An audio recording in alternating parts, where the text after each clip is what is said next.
Bonjour à tous. Notre cours d'aujourd'hui s'appelle officiellement Schubert et le Lied, mais il aurait également pu s'appeler La naissance du romantisme. On va voir comment, au début du 19e siècle, plusieurs musiciens vont remettre en question de plus en plus les notions traditionnelles et classiques de la musique comme étant l'art de rendre les sons agréables à l'oreille, et un art à travers lequel on cherche à atteindre des formes harmonieuses et parfaites.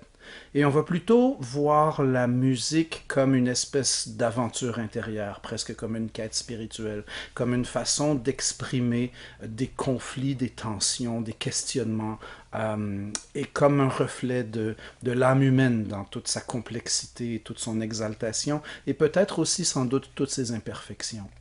Il est important de garder à l'esprit que le romantisme est au départ un courant littéraire et que la musique romantique va garder avec la littérature une affinité toute particulière.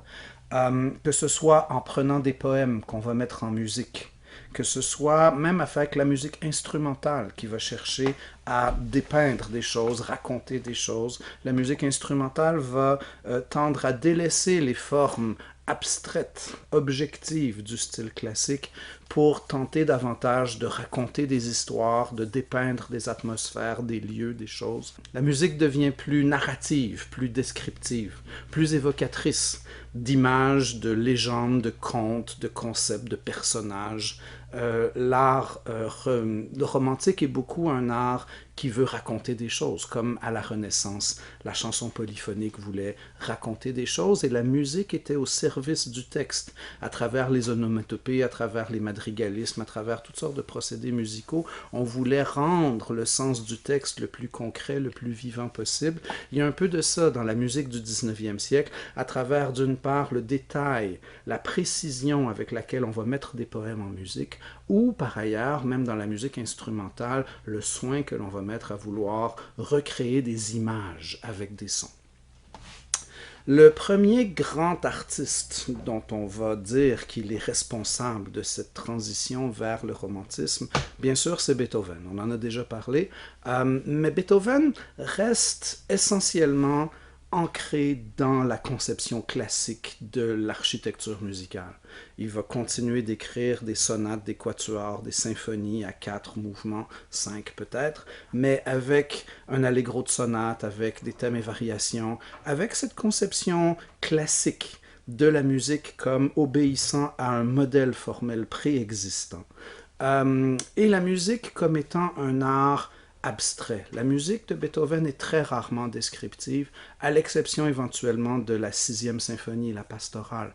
Mais Beethoven reste dans cet idéal classique de la musique entre guillemets pure, c'est-à-dire la musique qui ne cherche pas à raconter des images ou à décrire des choses précises, mais qui est un univers sonore autosuffisant. Il y a cette esthétique classique. Beethoven continue de croire à l'existence de la joie, de l'espérance, de la lumière au bout du tunnel. Et il va finir sa dernière symphonie avec une hymne à la joie.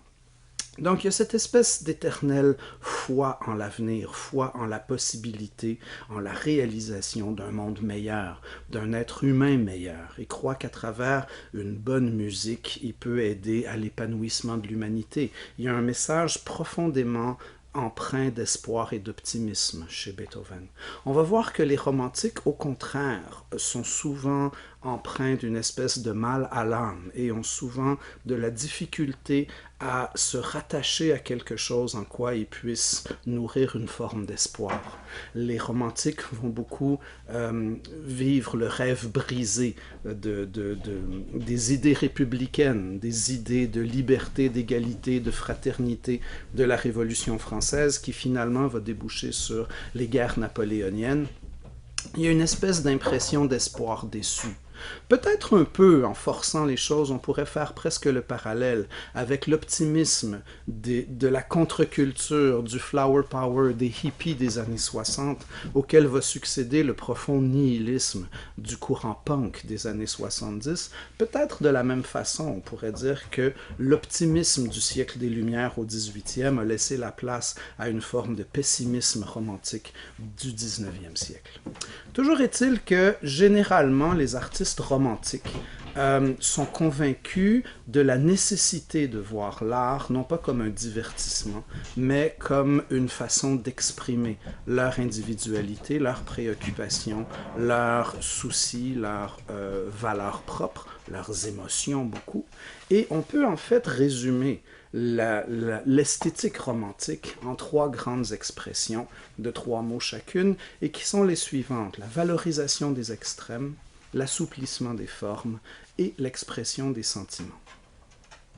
Donc la valorisation des extrêmes va se manifester à plusieurs égards en musique. Les dimensions des œuvres, on a des œuvres très courtes, des œuvres très longues, on a l'exploration des registres extrêmes, des notes très aiguës, des notes très graves, à travers l'élargissement du clavier, du piano, à travers la création d'instruments comme le piccolo, comme le tuba, le contrebasson, qui explorent justement les extrêmes du registre de l'orchestre pour augmenter, pour élargir encore la tessiture de l'orchestre. On a des œuvres très courtes, des préludes de Chopin qui durent 14 mesures, on a des opéras de Wagner qui durent plusieurs heures. Donc, il y a vraiment cette espèce de coexistence des extrêmes dans la musique romantique. Les effectifs instrumentaux, on a des symphonies de Mahler pour des centaines d'interprètes, et on a énormément de musique pour piano solo ou pour voix et piano. Donc, encore une fois, on voit cette espèce de valorisation des extrêmes dans la musique romantique. L'assouplissement des formes va avec cette remise en question globale de la conception apollinienne de l'art du XVIIIe siècle comme étant une recherche de formes parfaites, de formes objectives.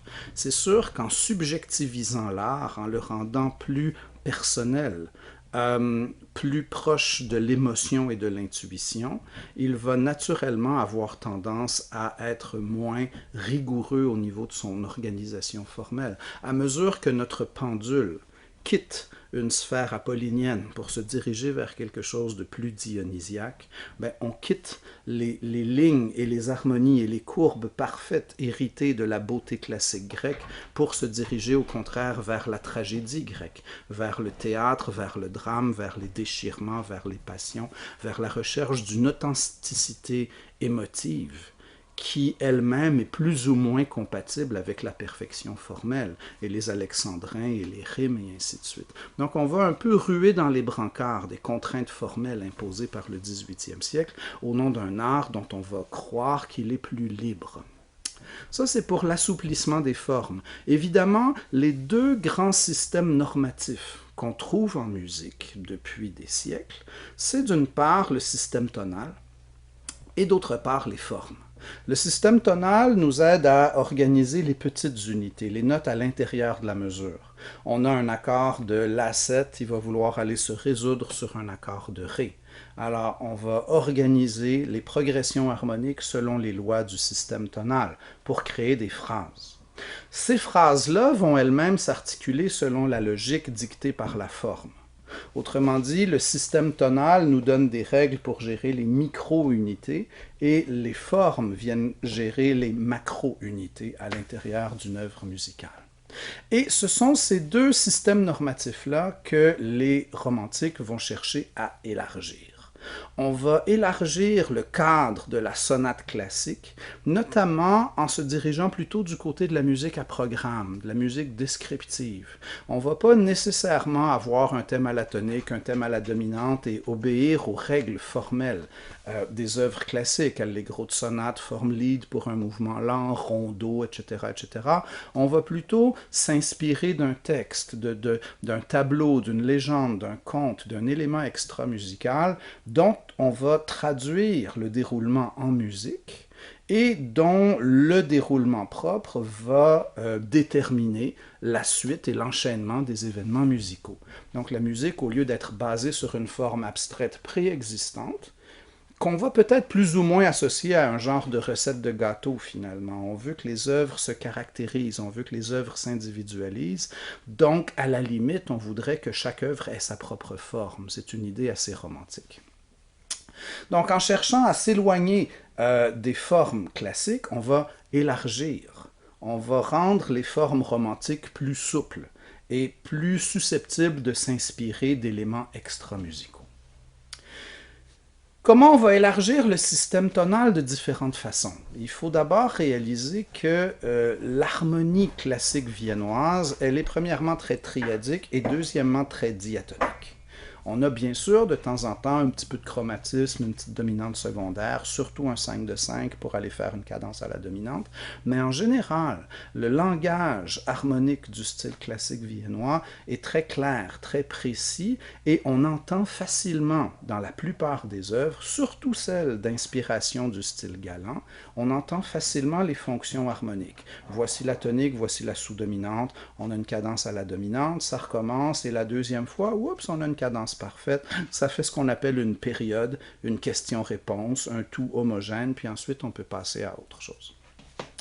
Donc, comment est-ce que les romantiques vont élargir le cadre harmonique? Ben, en valorisant autre chose que ces fonctions harmoniques très fortes qui étaient 1, 4, 5. Le langage harmonique romantique va tendre à valoriser davantage les degrés harmoniques plus ambigus. Quels sont les degrés harmoniques plus ambigus? Ben, tout sauf 1, 4, 5. Donc, 2, 3, 6, 7. Vous avez beaucoup plus de ces accords-là dans la musique de Wagner que dans la musique de Haydn, par exemple. Donc, on va avoir davantage de degrés harmoniques moins tonalement évidents. On va avoir davantage de densité dans les accords, davantage d'accords à 4 sons. Le style classique viennois prônait surtout l'utilisation des accords à 4 sons sur les fonctions dominantes. Septième de dominante ou septième diminuée.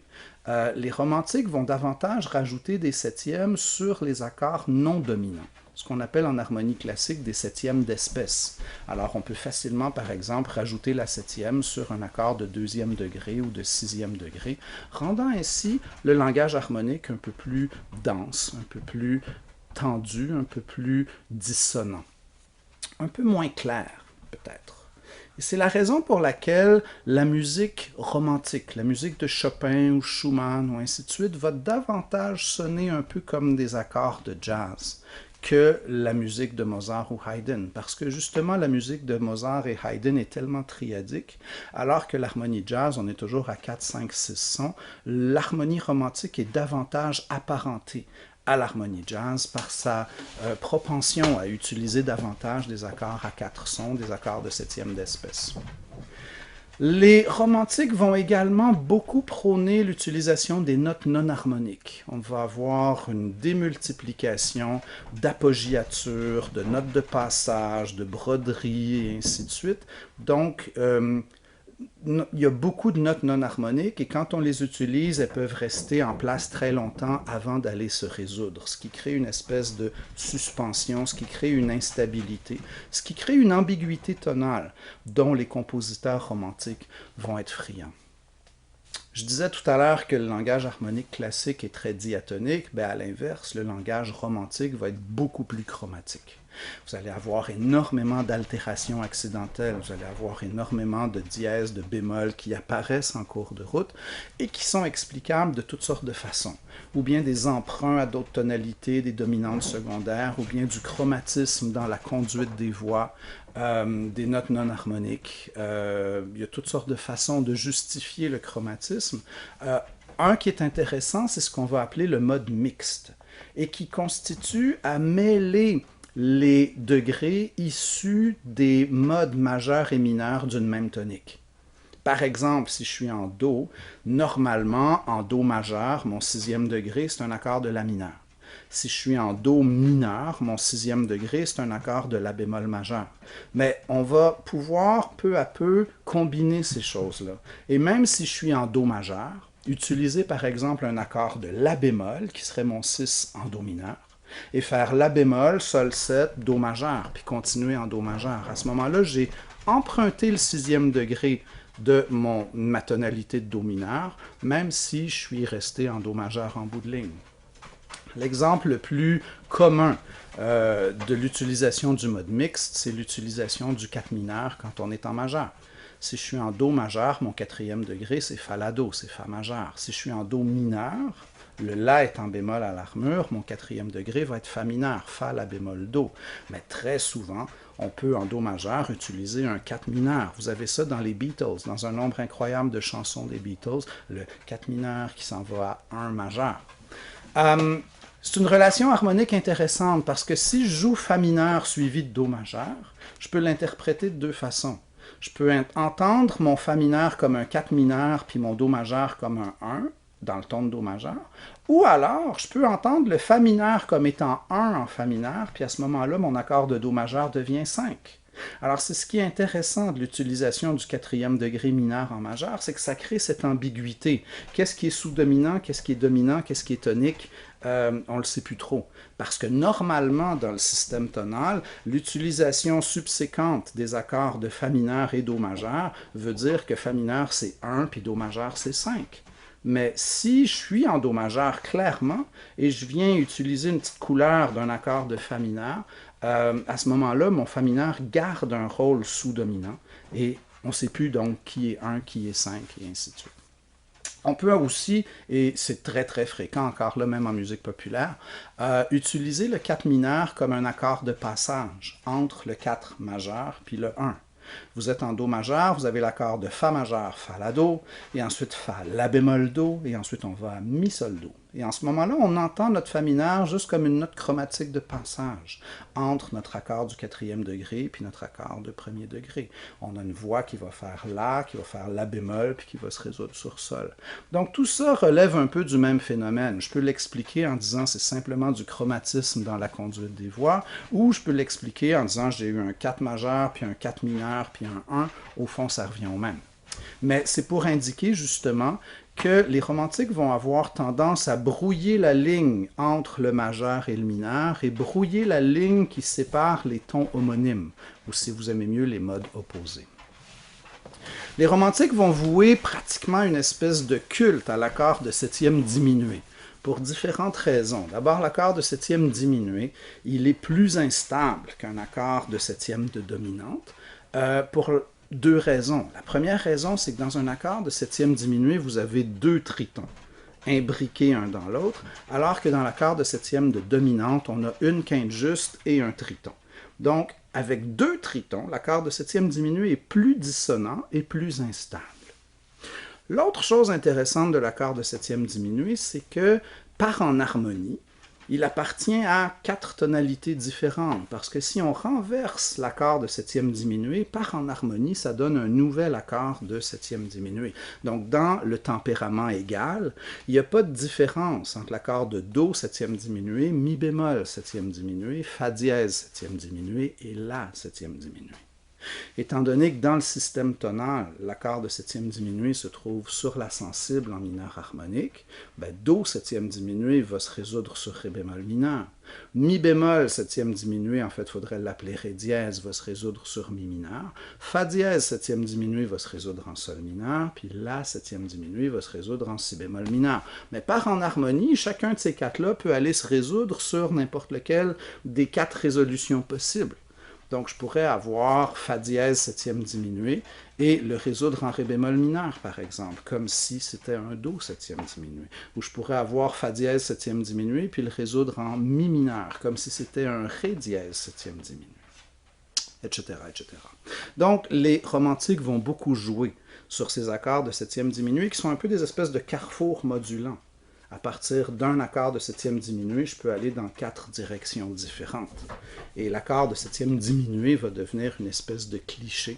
J'oserais presque utiliser l'expression un mime au début du 20e siècle, quand on va avoir les films muets et qu'on va vouloir exprimer une grande tension dramatique avec un accord de septième diminué qui va être joué en tremolando. C'est devenu justement tellement utilisé dans la musique romantique que c'est devenu littéralement un cliché pour exprimer le danger, la tension dramatique extrême. Voilà, donc les romantiques, à travers la valorisation des extrêmes, à travers l'élargissement des formes, à travers l'expression des sentiments, bien sûr, qui est le propos, la raison d'être de l'art romantique, vont profondément bouleverser les notions classiques relatives à l'art, notamment les notions d'architecture objective, de recherche de formes parfaites, et toutes les notions liées à l'art comme étant une recherche d'agrément ou de plaisir des sens. Schubert vient jouer un rôle particulier dans ce paysage-là parce qu'on pourrait facilement argumenter que Schubert est en fait aussi le dernier des classiques viennois. Et c'est tout à fait défendable. Euh, D'abord, parmi tous les classiques viennois, c'est le seul qui soit viennois de naissance. Schubert a littéralement passé sa vie à Vienne et il a grandi dans le style classique viennois et il a voué une immense admiration à Beethoven toute sa vie. Donc c'est sûr que les influences du style classique viennois vont être très très très présentes chez Schubert. Et ce dont il faut se méfier, c'est de s'imaginer que Schubert arrive historiquement après Beethoven. C'est tentant de le penser, parce qu'on se fait présenter le style classique viennois comme étant Haydn, Mozart, Beethoven, et après ça, il y a le romantisme qui commence avec Schubert. Mais c'est pas après ça, c'est en même temps que ça. De la même façon, on avait le baroque dont l'apogée était Jean-Sébastien Bach puis Handel, mais en même temps qu'il y avait l'art de la fugue de Jean-Sébastien Bach, il y avait les fils Bach qui écrivaient dans un style complètement différent. Et il y avait le style galant puis il y avait le style sensible qui allait déboucher sur le style classique viennois. Donc souvent les éléments se chevauchent comme ça. Et c'est la même chose. En même temps qu'on a Beethoven, on a Schubert. Schubert est mort en 1828 et Beethoven en 1827. Il n'y a que dans la dernière année de la vie de Schubert que Beethoven était mort. Pendant tout le reste de la vie de Schubert, Beethoven était encore vivant et le style classique viennois existait encore par la force des choses. Donc, ceci dit, Schubert est d'une génération différente de Beethoven. Beethoven est né en 1770, Schubert en 1797. Ils ont 27 ans de différence. C'est pour vous montrer aussi à quel point Schubert est mort jeune. Il est mort à 31 ans en 1828. Si Haydn était mort à l'âge de Schubert, il n'y a plus personne qui parlerait de Haydn aujourd'hui. Haydn n'avait pas grand-chose de historiquement significatif à son actif à l'âge de 31 ans. Donc, il y a quelque chose de très étonnant, à la fois dans le côté très précoce du talent de Schubert et aussi dans son immense productivité. Il a écrit littéralement des centaines, voire des milliers d'œuvres, malgré le fait qu'il soit mort si jeune. Donc vous avez Beethoven déjà mature, qui vit en même temps et dans la même ville que Schubert, adolescent et jeune homme. Et Schubert va manifester très tôt un talent spectaculaire pour la composition musicale. D'ailleurs, on l'a souvent présenté dans l'histoire de la musique occidentale. Jean et Brigitte Massin présentent Schubert comme étant peut-être le premier musicien occidental qui ne soit exclusivement que compositeur. Tous les autres grands compositeurs avant Schubert étaient également des interprètes. Jean-Sébastien Bach était un organiste virtuose hors pair. Mozart, Beethoven étaient des pianistes très très compétents. Mozart et Clementi étaient les deux plus grands pianistes de leur époque. Mais avec Schubert, on a vraiment ce personnage singulier et intriguant qui est capable de jouer du piano, mais qui ne pourrait pas en faire une carrière, qui n'est certainement pas un virtuose. Et dont l'activité musicale essentielle est de composer de la musique. En même temps, comme les romantiques, Schubert n'est pas rattaché à une cour, il est un travailleur autonome, il va essayer de subvenir à ses propres besoins avec sa composition musicale et il va avoir énormément de difficultés. Il va vivre dans la plus grande insécurité matérielle pendant toute sa vie. Il va dépendre souvent de la générosité de ses amis pour être capable non seulement de subvenir à ses besoins, mais même de faire publier quelques œuvres ici et là qui vont être publiées à compte d'auteur. Il va souvent avoir à payer pour pouvoir faire imprimer sa musique. Et ça va être donc extrêmement difficile pour Schubert. Schubert va rêver toute sa vie d'inventer, de créer l'opéra romantique allemand par excellence. Et ces tentatives vont se solder par des échecs. Ses contemporains sont plus ou moins intéressés. Les Viennois de l'époque de Schubert s'intéressent beaucoup plus à l'opéra à l'italienne, comme va le proposer Rossini, par exemple. Donc on aime des opéras légers, des opéras spirituels, des opéras amusants, mais pas l'espèce de gros drame intense et tragique et existentiel en allemand que certains compositeurs de l'époque de Schubert veulent créer. Finalement, on va le voir plus tard, mais c'est Karl Maria von Weber qui va vraiment créer l'opéra romantique allemand avec le Freischütz, avec le franc-tireur. Schubert va essayer, mais ses tentatives vont être infructueuses. Par contre, Schubert va triompher dans un genre tout à fait nouveau, qui va, à toute fin pratique, inventer lui-même dès l'âge de 17 ans. Il va avoir cette idée de prendre des poèmes et de les mettre en musique. Et il va appeler ça des Lieder, L-I-E-D-E-R en allemand au pluriel, le singulier c'est Lied, L-I-E-D. Et le Lied, au départ, ça veut dire mélodie. Donc, on va prendre un poème et on va le transposer en musique. La naissance du Lied allemand est souvent rattachée à l'écriture d'une pièce qui s'appelle Gretchen am Spinnrad, en français Marguerite au rouet. C'est une pièce que Schubert a écrite à l'âge de 17 ans. En 1814, c'est votre audition numéro 20. Schubert va prendre un poème de Goethe. Le Faust de Goethe s'est reconnu comme le chef-d'œuvre littéraire romantique allemand par excellence et, selon certains, un des plus grands chefs-d'œuvre littéraires de tous les temps, ex aequo avec Hamlet de Shakespeare, puis la Divine Comédie de Dante, puis ainsi de suite. Donc, Schubert, dans l'ensemble de sa carrière, va mettre en musique 72 poèmes de Goethe. Il commence à 17 ans avec Gretchen am Spinnrad, Marguerite au rouet. C'est l'histoire de Marguerite qui est l'amoureuse de Faust. Faust, c'est un vieux bonhomme blasé qui croit que la vie ne peut plus rien lui apporter de nouveau, d'intéressant ou d'original, qui est vieilli, qui est amer, qui est aigri, qui pense au suicide, et qui va faire un pacte avec Méphisto, avec le diable. Et le diable va faire le pari qu'il va être capable de rendre Faust heureux et intéressé à la vie, et lui faire redécouvrir le goût de la vie. Alors, ils vont essayer à travers toutes sortes de façons, mais à travers toutes les aventures que Faust va vivre avec Méphistophélès, il va rencontrer Marguerite, qui est l'image même de la pureté, de la douceur, de l'innocence. Et la pauvre Marguerite va va vivre des choses épouvantables suite à sa rencontre avec Faust. Mais la première chose qu'elle va vivre, c'est la perte de sa sérénité. Parce qu'une fois qu'elle a rencontré Faust, le repos est impossible. Son âme est exaltée, son âme est tourmentée, elle est constamment hantée par l'idée de le revoir, elle est éperdument amoureuse de Faust, et donc sa quiétude est morte, sa sérénité, sa tranquillité d'esprit n'existe plus. Quand Schubert a écrit Marguerite au rouet, il avait 17 ans et selon toute vraisemblance, il vivait quelque chose de très similaire. Schubert aurait été amoureux d'une jeune fille qui chantait soprano dans la chorale à l'église et c'est peut-être à cette jeune fille-là qu'il pensait quand il a transposé le poème de Goethe en musique. Vous avez les paroles en page 51. Le repos m'a fui, mon cœur est lourd, je ne le retrouverai plus, jamais plus.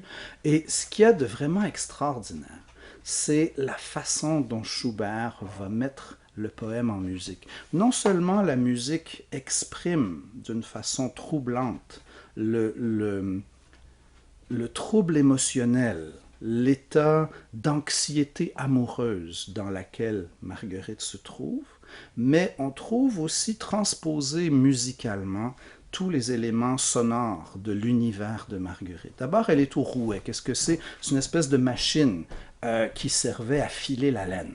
Donc, on cardait la laine, puis ensuite on la filait avec un rouet. Et dans le rouet, il y a une grande roue qui tourne, avec laquelle on file la laine, et il y a une pédale qu'on actionne avec le pied pour maintenir l'appareillage en mouvement. Alors, la roue est exprimée dans le lead avec l'accompagnement en triolet de double croche, ou sextolet si vous préférez, de la main droite. 1, 2, 3, 4, 5, 6, 1, 2, 3, 4, 5, 6, 1, 2, 3, 4, 5, 6, 1.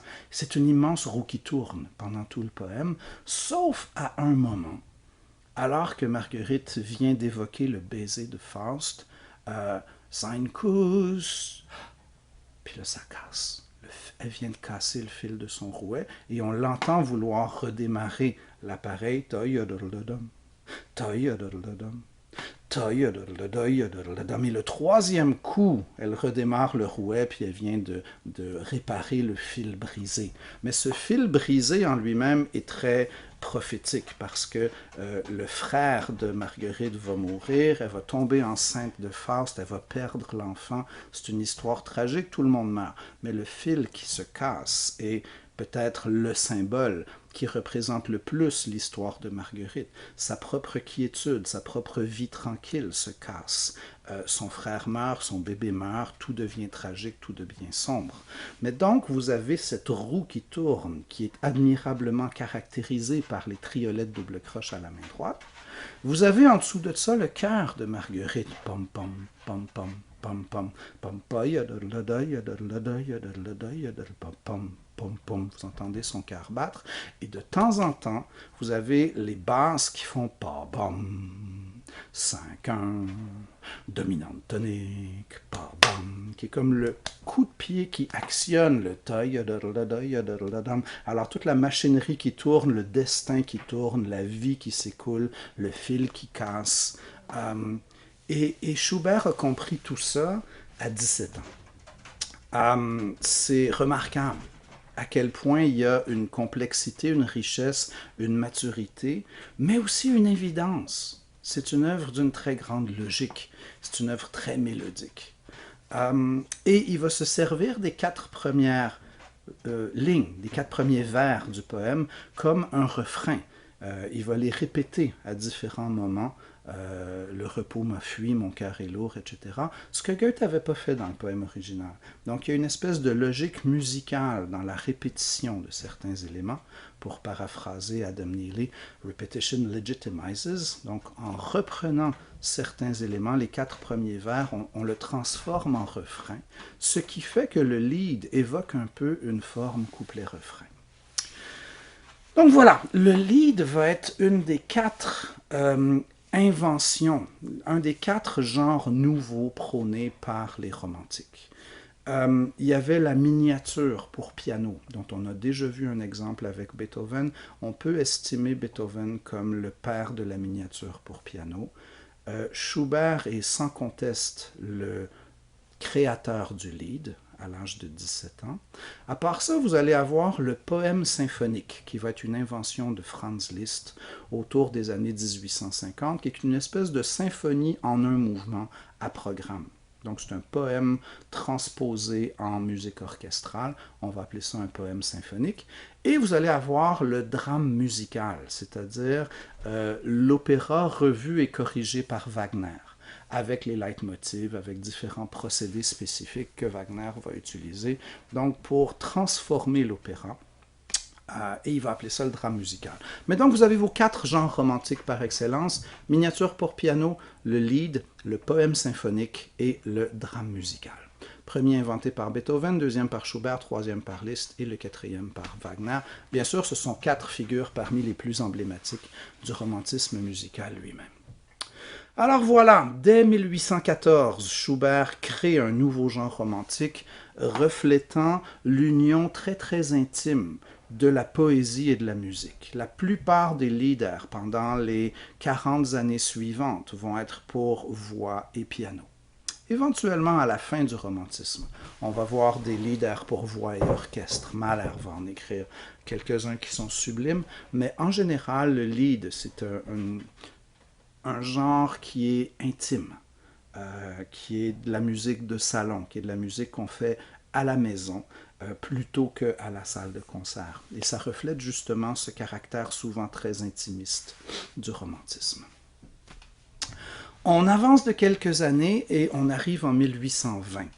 Et en 1820, il y a 2 grands musiciens qui sont des influences très fortes sur le romantisme musical à venir et qui sont en même temps des compositeurs, disons, de transition, qui nous aident à faire le lien entre, d'une part, Mozart, Beethoven et d'autre part, Chopin, Liszt et Wagner.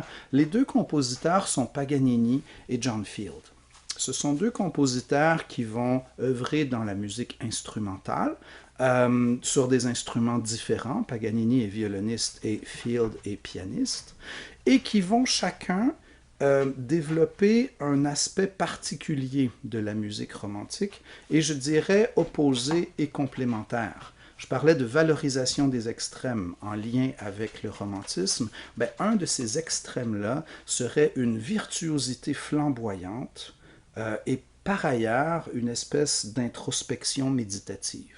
Et avec Paganini et John Field, on voit très bien le reflet, le contraste, le rapport entre cette virtuosité flamboyante et justement le caractère beaucoup plus introverti et méditatif de la musique de John Field. Paganini, on pourrait peut-être le voir comme l'aboutissement ultime de 2 siècles d'école italienne du violon. On a déjà eu Marini, Corelli, Locatelli, tous les grands compositeurs Vivaldi de l'école italienne du violon. On sait que ça fait des siècles maintenant qu'en Italie se trouvent les meilleurs luthiers, les meilleurs orchestres, les meilleurs violonistes et des virtuoses spectaculaires. Alors Paganini est peut-être le point culminant de cette école italienne du violon. L'histoire raconte qu'à l'âge de 13 ans, il a voulu aller étudier le violon au conservatoire et les autorités du conservatoire lui auraient dit « ben, on peut t'enseigner la composition si tu veux, parce qu'au violon, on n'a plus rien à t'apprendre. » Et il avait 13 ans, donc ça vous donne un peu une idée. Paganini va littéralement réinventer son instrument. Il va redéfinir ce dont on pensait qu'on pouvait faire avec l'instrument. Il va le réinventer littéralement. Ça arrive de temps en temps comme ça dans l'histoire de la musique, qu'on a certains interprètes, qu'on a certains virtuoses qui redéfinissent complètement l'ensemble des possibles sur un instrument. Quand les gens ont entendu jouer Charlie Parker au saxophone, ils ne croyaient pas que c'était humainement possible de jouer du saxophone comme ça. De la même façon, Jimi Hendrix va réinventer ce qui est possible de faire avec une guitare électrique.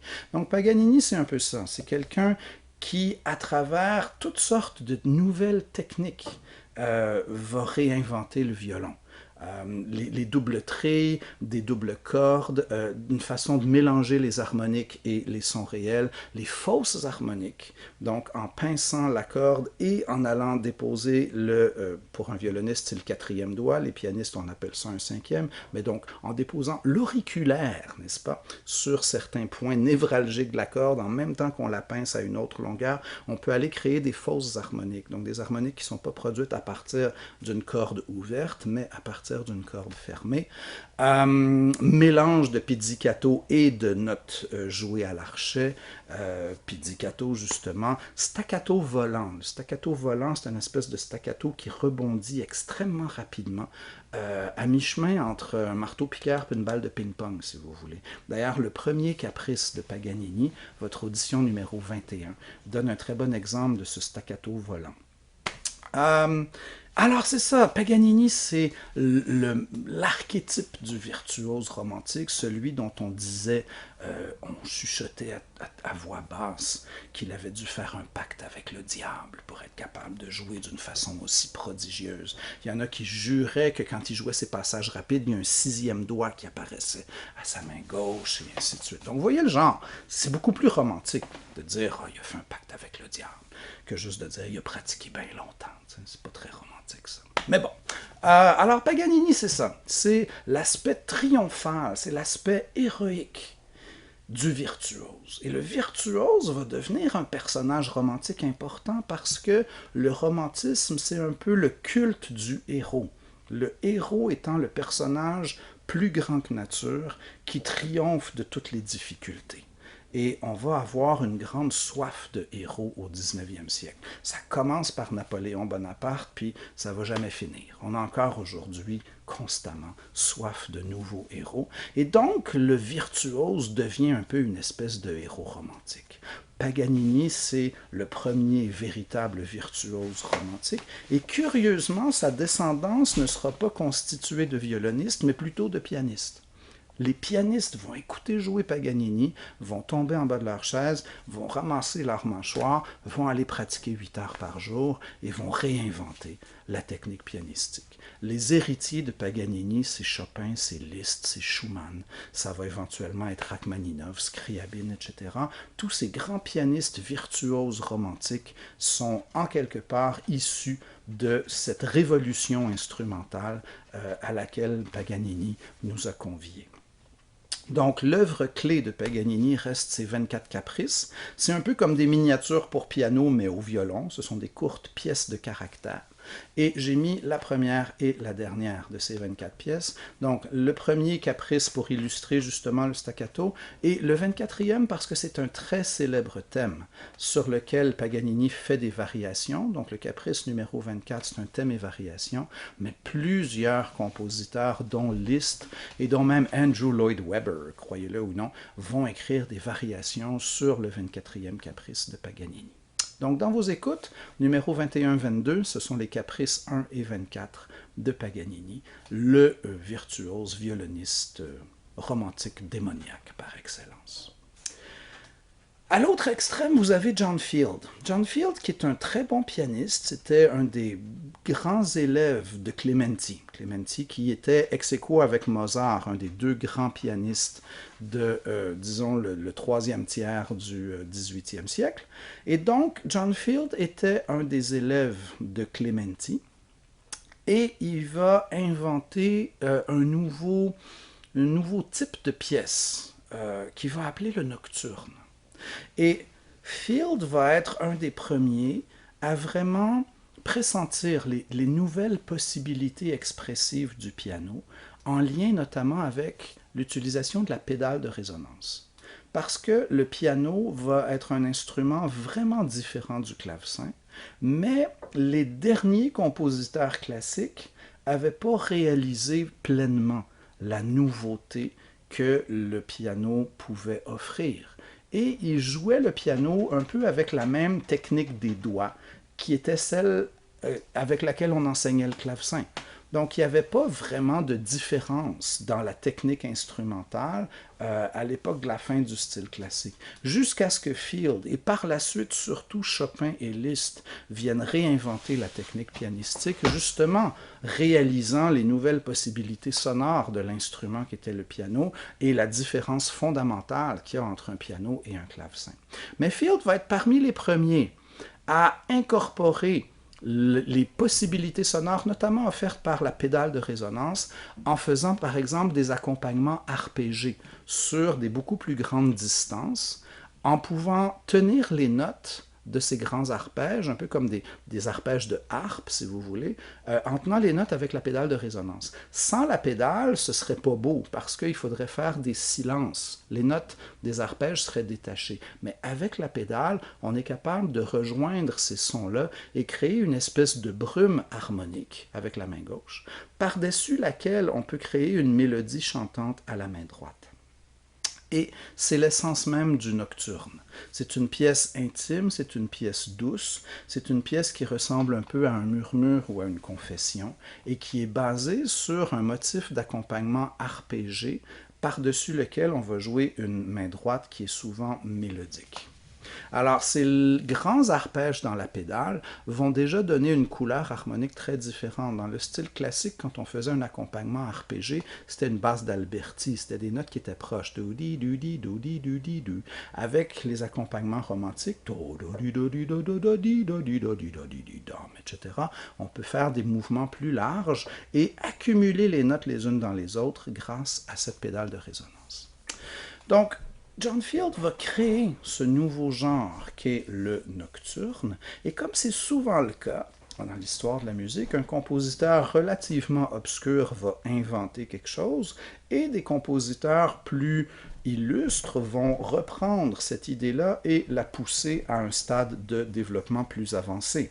On se souvient que les créateurs de la symphonie, c'était des compositeurs comme Stamitz puis Stamitz, pardon. On se souvient que les créateurs de la symphonie, c'était des compositeurs relativement méconnus, comme Stamitz puis Wagenseil, mais que ce genre musical-là a été poussé à un niveau de perfection beaucoup plus grand par Haydn puis Mozart puis Beethoven, qui eux sont des noms beaucoup plus connus. De la même façon, John Field n'est pas un nom très connu, mais il a inventé ce nouveau genre que constitue le nocturne, et genre qui va être développé et repris avec beaucoup de succès par Frédéric Chopin. Donc, si vous comparez le Nocturne de Field à celui de Chopin, vous allez voir le même type d'accompagnement arpégé, le même type de main droite mélodique, mais évidemment, les idées de Chopin sont beaucoup plus complexes, beaucoup plus développées, ses modulations sont plus intéressantes, les valeurs rythmiques à sa main droite sont beaucoup plus complexes. Il y a des espèces de septolets, puis de grandes subdivisions avec un nombre improbable de notes. Il y a un rubato là-dedans, il y a une sophistication au niveau des procédés harmoniques et rythmiques dans le Nocturne de Chopin, mais encore une fois, les grands compositeurs voient loin, souvent parce qu'ils sont juchés sur les épaules de compositeurs un peu moins illustres, et on peut voir justement cette évolution du nocturne en comparant ceux de John Field à ceux de Chopin. Donc c'est pour ça que j'aime John Field et Paganini, parce que à travers leur musique et leur caractère presque diamétralement opposés, ils illustrent très bien chacun à leur façon cette idée de valorisation des extrêmes dans le romantisme, et cette idée justement d'un caractère extrêmement extraverti versus intériorisé et méditatif. Et souvent la musique romantique va sauter de un à l'autre comme ça, notamment dans la musique de Schumann. Quand vous écoutez la musique de piano de Schumann, on passe de quelque chose de complètement éclatant et virtuose à tout d'un coup quelque chose qui est complètement à l'opposé en termes de caractère, et souvent sans transition, on passe brutalement de un à l'autre. Alors on peut voir Paganini et John Field comme étant un peu les pionniers ou les instigateurs de ces pôles expressifs auxquels les compositeurs romantiques vont constamment se référer par la suite. Alors, je disais un peu plus tôt que Schubert a essayé longtemps de créer le véritable opéra romantique allemand et que le destin en avait décidé autrement. Ce mérite-là va revenir à Carl Maria von Weber, qui, en 1821, va créer un opéra qui s'appelle en allemand le Freischütz, c'est-à-dire en français le franc-tireur. C'est un opéra qui se passe en Bohême, qui se passe dans la forêt, dans un petit village perdu dans le fond de la forêt, et qui raconte l'histoire d'un jeune homme qui auparavant était un habile tireur et qui semble avoir perdu son habileté et qui doit gagner un concours de tir pour démontrer sa valeur et éventuellement arriver à épouser son amoureuse. Mais il se désole d'avoir perdu sa touche et son adresse, et il se fait convaincre de faire un pacte avec le diable qui va lui fournir des balles magiques qui vont l'aider à gagner le concours de tir. Mais il y a toujours un hic dans les pactes avec le diable. Le diable lui donne 7 balles, et les 6 premières vont aller où il veut, et la septième balle va aller là où le diable a décidé qu'elle irait. Et lui n'a aucune idée de ce que le diable compte faire avec la 7e balle. Alors, que va-t-il se passer? Suspense.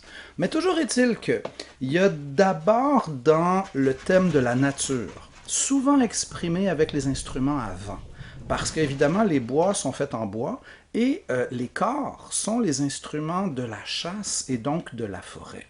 Donc les cuivres et les bois vont évoquer le thème de la nature dans l'espèce de symbolique instrumentale romantique, si vous voulez. Les cuivres, justement, parce que c'est un instrument de chasse, donc de forêt, et la flûte était traditionnellement l'instrument des bergers aussi, donc des gens qui vivent dans la nature. Alors, l'utilisation que Weber va faire des instruments à vent va déjà tenter d'évoquer un peu une atmosphère un peu, sylvestre, une atmosphère proche de la nature. Par ailleurs, évidemment, le thème du diable, le thème du surnaturel est un thème romantique par excellence. Autant le 18e siècle était obsédé par la logique, la raison, la clarté, la symétrie, les choses rationnelles, autant le 19e va être fasciné par l'irrationnel, par le fantastique, par l'inexplicable. Dans les années 1830, déjà aux États-Unis, Edgar Allan Poe va écrire ces histoires extraordinaires dans lesquelles il y a beaucoup de phénomènes fantastiques et inexplicables. Donc vous avez ce thème du démon, du côté fantastique des choses, qui est remarquablement transposé dans la partition orchestrale de Weber, dont on a l'impression des fois que les lignes de violon représentent un peu des flammes qui montent, puis ainsi de suite, notamment dans cette fameuse scène que vous avez dans vos écoutes, écoute numéro 24, dans laquelle justement vous voyez le démon apparaître et la négociation pour savoir si le démon va consentir à prolonger le séjour sur Terre de Caspar, qui avait fait un pacte avec le diable qui arrivait à échéance. Le diable devait amener Caspar en enfer, et Caspar, qui ne veut pas aller en enfer, veut rester sur la Terre, qui va donc trouver d'autres victimes au diable pour être capable de prolonger son moment sur Terre. Alors voilà, c'est un opéra très romantique, très fantastique, très, comment dire, très préoccupé par l'expression des choses étranges et chromatiques et dissonantes et le combat éternel entre le bien et le mal et ainsi de suite. Et je pense que l'extrait que vous avez dans vos écoutes peut facilement vous convaincre justement, notamment par exemple de cette affinité qu'on va retrouver dans la symphonie fantastique. Il y a aussi dans l'œuvre de Berlioz, la symphonie fantastique, votre audition 31, cet intérêt à vouloir transposer symphoniquement quelque chose d'irréel, quelque chose de fantastique, quelque chose d'un peu satanique, qui représente bien justement les préoccupations du romantisme. Félix Mendelssohn est un autre compositeur qui va apparaître dans ces années-là. C'est intense, hein? Félix Mendelssohn commence sa carrière à peu près dans ces années-là. Vous avez en 1826 une œuvre que Mendelssohn a composée à l'âge d'à peine 17 ans. On a un thème récurrent, Schubert et Mendelssohn. Schubert fait Marguerite au Rouet à 17 ans. Mendelssohn écrit l'ouverture du Songe de nuit d'été à l'âge de 17 ans aussi. Et ça reste, d'après moi, une de ses pages symphoniques les plus inspirées et les plus intéressantes. Donc, qu'est-ce que c'est que l'ouverture du Songe de nuit d'été? D'abord, le Songe de nuit d'été, c'est une pièce de théâtre de Shakespeare. Et Mendelssohn, adolescent, a eu l'idée d'écrire deux passages, une ouverture et un autre mouvement. Non.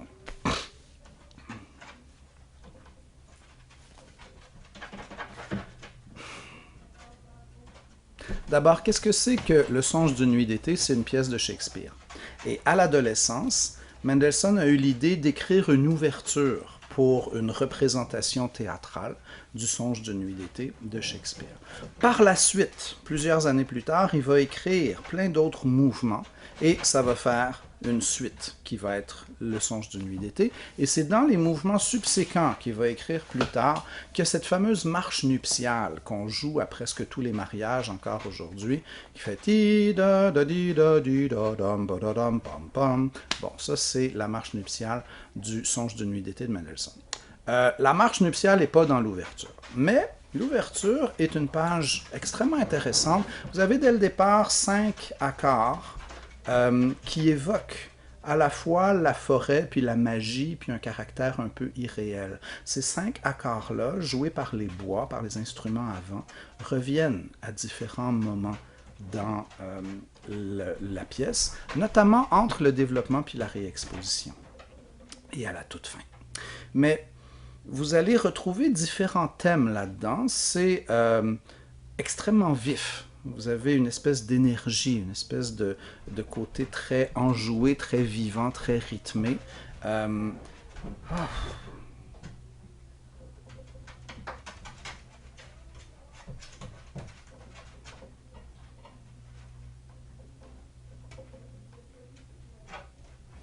L'ouverture elle-même suit une forme allegro de sonate. Vous avez le premier thème, vous avez le deuxième thème, et éventuellement vous avez un thème un peu étrange et assez imagé, parce qu'il faut savoir que dans la pièce de théâtre, il y a un personnage qui va être transformé en âne. Et c'est symboliquement interprété par Mendelssohn avec ce thème qui fait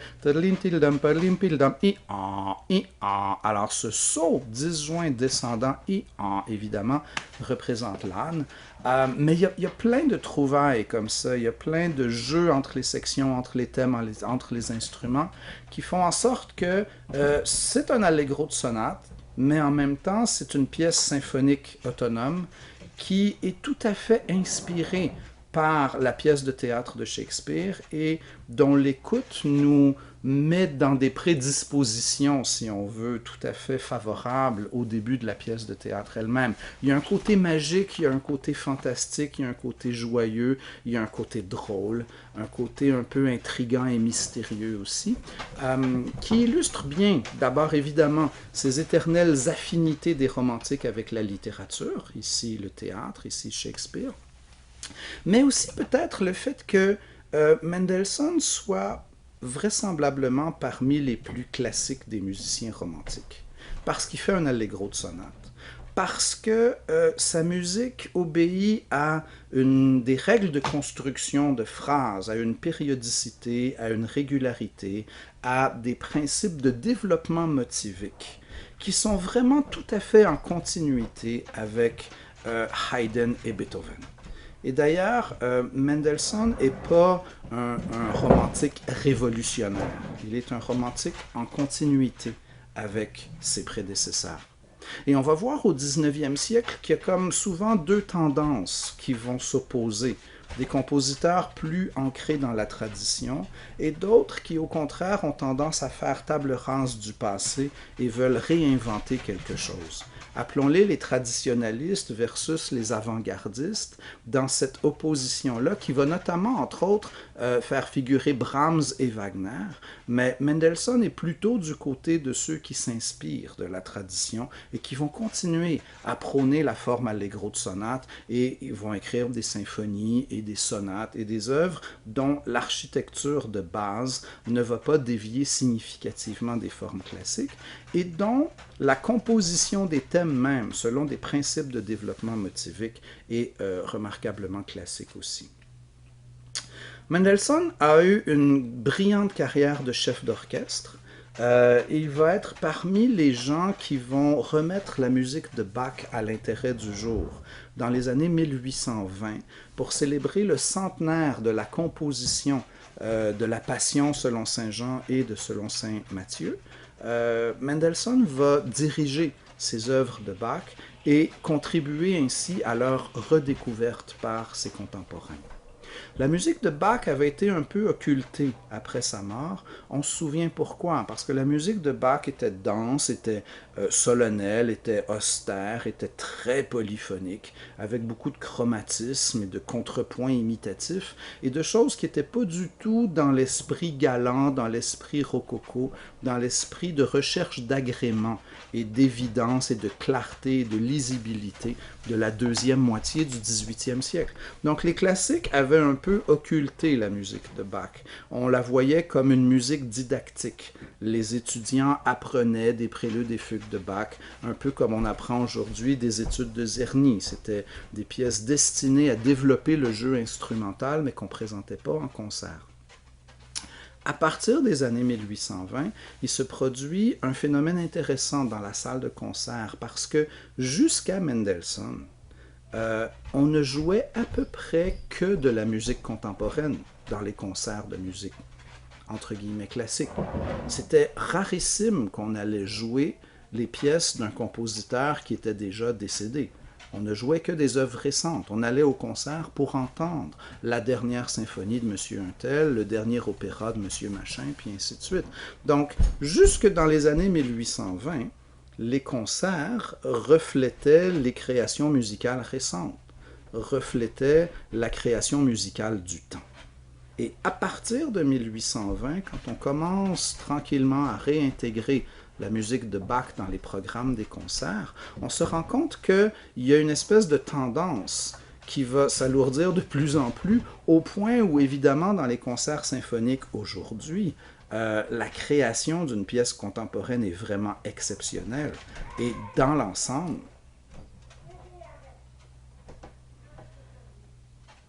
Dans les concerts de musique, dans les concerts symphoniques actuels, la création d'une nouvelle pièce contemporaine est l'exception. Et la règle est beaucoup plus qu'on va entendre des pièces de compositeurs qui sont morts depuis 100, 200, 300 ans, et ainsi de suite. Donc, voyez à quel point, à partir des années 1820, il y a une espèce de renversement de situation qui va opérer.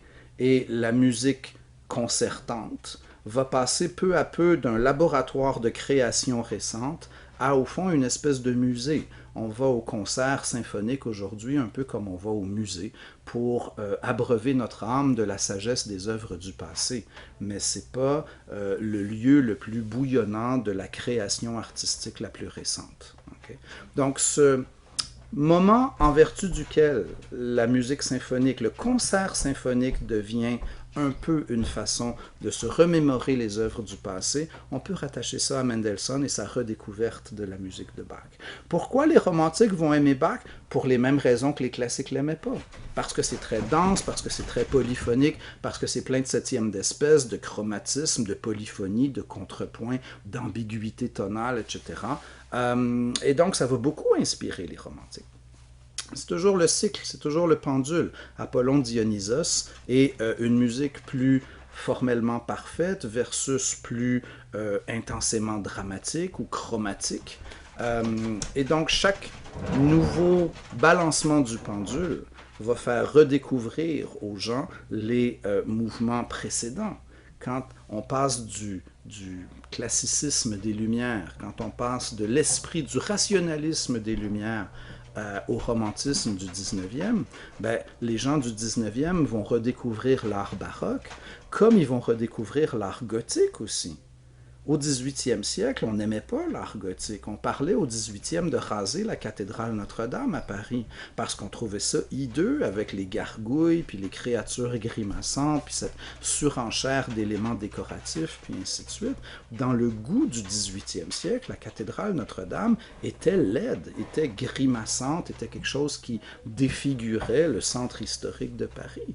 Et c'est une des raisons pour lesquelles un grand écrivain romantique, qui s'appelait Victor Hugo, va écrire son roman Notre-Dame de Paris pour justement essayer de sensibiliser les gens de son époque à la beauté de l'art médiéval. Et au 19e siècle, on va redécouvrir la beauté, le profond mystère de l'art médiéval. Et on ne va pas juste redécouvrir les cathédrales gothiques, mais on va redécouvrir les cycles arthuriens, puis les légendes des chevaliers de la table ronde, puis l'art médiéval. C'est pas un hasard si tant d'opéras de Wagner se déroulent au Moyen-Âge.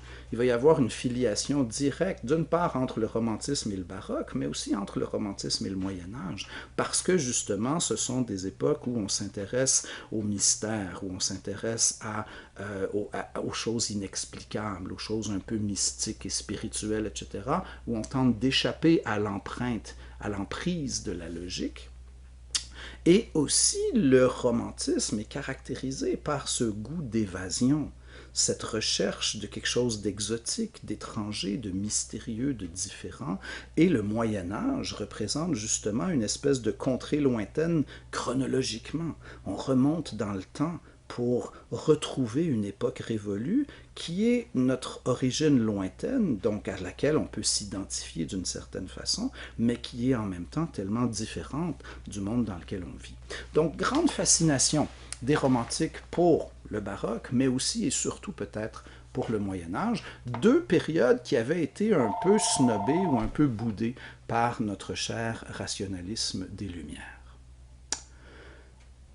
Mendelssohn avait une sœur qui s'appelait Fanny Mendelssohn, qui était une musicienne aussi et qui a écrit plusieurs compositions. Le problème de Fanny Mendelssohn, c'est que son père voyait d'un très mauvais œil que la fille devienne compositeur ou triste, je ne sais jamais comment le dire, ou musicienne en général. Et donc Fanny a fini par épouser un monsieur, puis mener la vie rangée que l'on s'attendait en général d'une femme au 19e siècle. Ceci dit, elle aurait apparemment fait passer certaines de ses propres compositions pour celles de son frère. Il y a certaines compositions de Félix Mendelssohn qui auraient été écrites par Fanny et qu'elle lui avait envoyées pour fin de publication, sachant qu'elles n'auraient jamais voulu que son père les publie, et donc ainsi de suite. Mais bref, il y a un très très profond attachement entre Félix et Fanny Mendelssohn. Et d'ailleurs, il ne va lui survivre que de quelques mois. Une fois que Félix va apprendre que sa sœur est décédée, il va mourir pas longtemps après. En 1828, Schubert travaille sur ce qui va s'avérer être son dernier cycle de Lieder. Il est malade, il se doute bien qu'il n'y en a plus pour très longtemps, et plusieurs de ses dernières œuvres vont être empreintes de cette tragique méditation sur la mort, qui est faite par un homme qui a 31 ans à peine, et dont plusieurs des rêves n'ont jamais pu être réalisés. Il n'a jamais pu vraiment écrire son opéra romantique allemand et le présenter à ses concitoyens. Il n'a jamais pu se marier, il n'a jamais pu fonder une famille. Et il y a donc cette espèce à la fois d'amertume à la fin de la vie de Schubert, et en même temps, au fond, parfois aussi une certaine forme de résignation qui est presque une acceptation sereine. Et c'est cette ambivalence face à la mort prochaine et cette réflexion sur la mortalité de l'être humain qui rend plusieurs des dernières œuvres de Schubert aussi poignantes et aussi tragiques. Le dernier cycle de Lieder s'appelle le Winterreise, c'est-à-dire le voyage d'hiver. Et c'est basé sur un cycle de 24 poèmes dans lequel il y a un narrateur qui, au tout début du cycle, regarde sa bien-aimée qui dort. Et leur amour est dorénavant impossible. On ne sait jamais expliquer vraiment pleinement pourquoi, mais on peut deviner que lui encore l'aime, mais qu'elle ne l'aime plus. Et donc, il va la quitter. Et dans le premier poème, qui s'appelle Gute Nacht, il va souhaiter bonne nuit à sa bien-aimée, mais il ne veut pas la réveiller. Donc il va simplement écrire bonne nuit sur sa porte, et il s'en va. Et dans les 23 Lieder et poèmes suivants, il va commencer un voyage, il va commencer une errance à travers la campagne, à travers la nature, et chemin faisant, il va se rappeler les moments heureux de son histoire d'amour. Maintenant, c'est l'hiver, le paysage est triste, désolé, froid, glacial, mais il se remémore le printemps alors qu'il voyait les mêmes scènes, alors qu'il était amoureux et que son amour allait bien. Donc vous avez bien sûr plusieurs des thèmes romantiques fondamentaux dans le Winterreise. Vous avez cette idée d'amour déchu, vous avez cette idée de nature, de voyage, d'errance, de nostalgie, de réconfort dans le passé, de mal à l'âme, de mal de vivre, dont on réagit en se réfugiant ou bien dans le passé, ou bien dans des pays exotiques, ou bien dans des paradis artificiels, ou peu importe, mais il y a ce profond désir d'évasion dans le romantisme qui est justement souvent causé par cette espèce de mal de vivre qui caractérise souvent ce style artistique. Donc, éventuellement, au bout de 23 stations de ce voyage, le narrateur va arriver devant un petit village et à la porte du village, il y a un vieillard qui joue de la vielle à roue. Et on ne sait jamais vraiment si c'est un vrai vieillard ou si c'est une représentation symbolique de la mort, qui aurait comme une espèce d'instrument de musique au lieu de la traditionnelle faux qu'on est habitué à lui associer. Mais toujours est-il que le vieillard invite le narrateur à s'asseoir avec lui et partager des chansons ensemble. Et ou bien c'est un vrai vieillard, puis ils vont chanter ensemble assis dans le banc de neige, ou bien c'est la mort, puis c'est la fin du voyage, puis on peut l'interpréter également des deux façons. Mais ce qui est incroyable, c'est entre autres dans ce dernier lead du cycle, le joueur de vielle, les quintes à vide. Je ne sais pas si vous savez comment fonctionne une vielle à roue, mais c'est un peu comme une cornemuse. Il y a des notes graves qui sont statiques, qui sont tenues, des espèces de notes pédales, un bourdon. Et il y a par-dessus une mélodie avec des cordes dont on peut changer la hauteur. On tourne la manivelle qui joue un peu le rôle des tuyaux fixes de la cornemuse. La roue va actionner des cordes et certaines cordes graves vibrent en continu sur une note tenue, alors qu'il y a une espèce de clavier, il y a des boutons qui permettent de moduler la hauteur des cordes aiguës et donc de jouer des mélodies. Traditionnellement, la vielle à roue était l'instrument des quêteux et des mendiants en Europe au 19e siècle. Et voilà, donc Schubert va transposer le côté statique de la vielle à roue, de l'accompagnement de la vielle à roue à travers ces quintes à vide jouées par la main gauche. Et justement, c'est comme si le statisme de l'harmonie représente d'une façon absolument stupéfiante la mort elle-même, parce qu'il n'y a plus de mouvement, il n'y a plus de progression harmonique.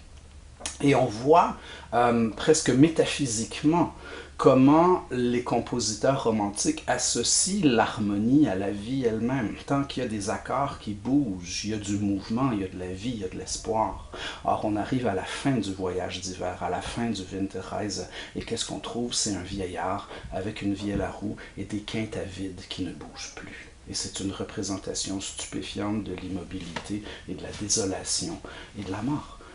En même temps, les quintes à vide répétées peuvent aussi représenter ou évoquer le glas, les cloches des funérailles.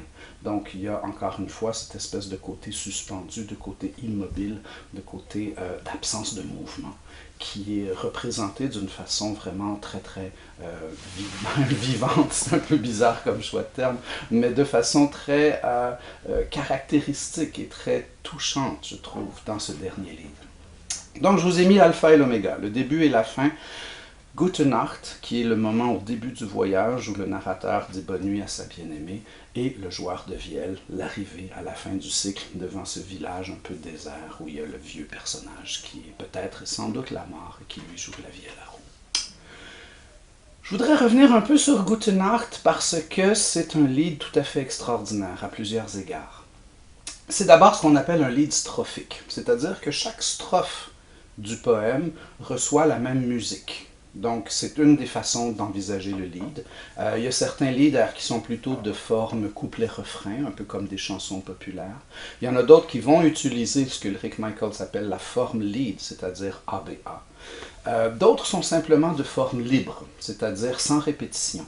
C'est-à-dire que la musique va suivre le déroulement du texte, mais qu'il n'y a pas de reprise de section musicale à proprement parler. À cet égard, le lied me fait beaucoup penser au madrigal italien au XVIe siècle. Dans les deux cas, on a un genre musical qui procède à partir de racines de musique populaire. Le madrigal au XVIe venait de la frottole, puis de la villanelle, puis de différentes danses et chants populaires paysans du XVIe siècle, du XVe, XVIe siècle, et le genre va être anobli par des compositeurs qui vont lui greffer des poésies toujours de plus en plus sophistiquées, reflétant les idéaux humanistes du XVIe siècle, et dans lesquelles on va chercher une correspondance toujours de plus en plus intime entre la musique et les paroles. De la même façon, le lied allemand au XIXe siècle a des racines populaires. D'ailleurs, on distingue deux grands genres au départ. Il y a le Kunstlied, qui est comme le lied plus artistique, et le Volkslied, qui est le lied plus populaire. Alors, c'est comme les deux fleuves qui vont converger pour créer, les deux affluents qui vont converger pour créer le lied italien, le lied allemand, pardon, du XIXe siècle. Donc, vous voyez les parallèles des racines, des origines populaires, une espèce d'anoblissement par les compositeurs qui veulent lui donner une dimension plus artistique, basée sur une intime correspondance avec la poésie de l'époque et une tentative de refléter les valeurs de l'époque, valeurs humanistes pour les Italiens du XVIe siècle, valeurs romantiques, troublantes, pessimistes, désespérées pour les romantiques du XIXe. Donc ici, on a un lied strophique. Je voulais vous dire, même l'organisation formelle du madrigal et du lied est similaire. Au départ, on a certaines formes qui sont plus proches des racines populaires. Donc, des madrigaux qui sont plus proches des villanelles puis des frottoles, avec des refrains notamment. La présence d'un refrain est très souvent un indice significatif d'influence populaire, encore très présente, parce que c'est dans la chanson populaire qu'on a cette alternance de couplets et surtout présence de refrain. Alors, dans certains leaders aussi, on va avoir couplets et refrains à cause de ces influences populaires. Par ailleurs, on peut avoir des formes strophiques. Par ailleurs, on peut avoir d'autres types d'organisations. Et dans les œuvres les plus complexes, on va carrément arriver à cette forme libre. Les Allemands ont le terme durchkomponiert, qui veut dire en fait composer d'un bout à l'autre, pour désigner des œuvres dans lesquelles il n'y a aucune reprise, aucune répétition. La musique fait simplement évoluer constamment, présenter toujours de nouvelles idées, suivant ainsi l'évolution du texte. Vous comprendrez que ce serait extrêmement difficile de faire de la musique instrumentale qui serait durchkomponiert, parce que ce qui donne son sens à la musique instrumentale, c'est le fait de pouvoir associer différentes phrases, différentes sections, et ainsi de suite.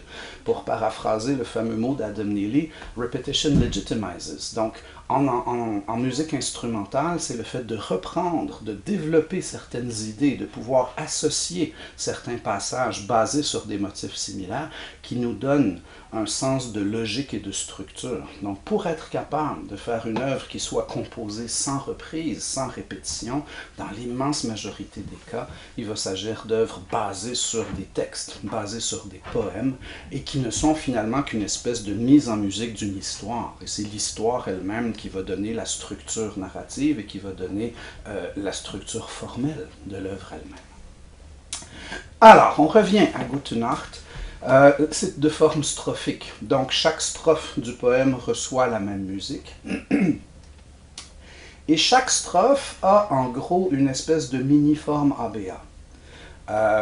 Parce qu'on va avoir un motif descendant en mineur, au début et à la fin de chaque strophe. Et on a un motif ascendant en majeur au milieu de chaque strophe. Dans ce sens-là, ça me fait un peu penser au Kyrie grégorien qu'on avait écouté en littérature musicale 2. Dans le Kyrie grégorien, il y avait aussi cette structure ternaire, ABA, Kyrie eleison, Christe eleison, Kyrie eleison, sauf que les Kyrie montaient vers le Seigneur et les Christe descendaient parce que c'est le Jésus qui est descendu sur la terre. Donc on avait une forme ABA avec des lignes ascendantes, descendantes et ascendantes. Ça commence et ça finit avec des lignes ascendantes. À la fin, on monte au ciel, rejoindre le Seigneur. Ici, avec Schubert, on est dans du romantisme. On est dans du romantisme allemand, sombre et sans illusion sur la vie. Et donc, le A, début et fin, va être en mineur et va descendre. Et au milieu, on a une espèce de bouffée d'espoir avec ce geste ascendant dans le ton du relatif majeur, mais à la fin de la strophe, pouf, on retombe dans la grisaille et la réalité. Si vous regardez le texte de la première strophe, c'est ce que le poème lui-même laisse sous-entendre. « Étranger, lors de ma venue, je repars en étranger ». C'est pas très joyeux. Le mois de mai m'accueillit avec main bouquet de fleurs. La fille me disait son amour. La mère parlait même de noces. Ça, c'est très joyeux. Et on finit avec « À présent, l'univers est sombre et la route tout enneigée ». Ça, c'est moins drôle. Alors, chaque strophe va reprendre ce pattern de début dans la grisaille et la tristesse. Au milieu, on va avoir une bouffée de lumière. Des fois, c'est un rayon de lune. Des fois, c'est un souvenir heureux. Donc, il y a cette espèce de côté plus joyeux associé à l'arrivée de souvenirs plus heureux. Et finalement, on retombe à la fin dans la tristesse et la réalité. Donc, les trois premières strophes vont suivre ce parcours-là. Alors, ça commence en mineur descendant. Mais on finit avec la note la plus grave. Le milieu, on s'en va en montant, puis on est en majeur, et à la fin de la strophe,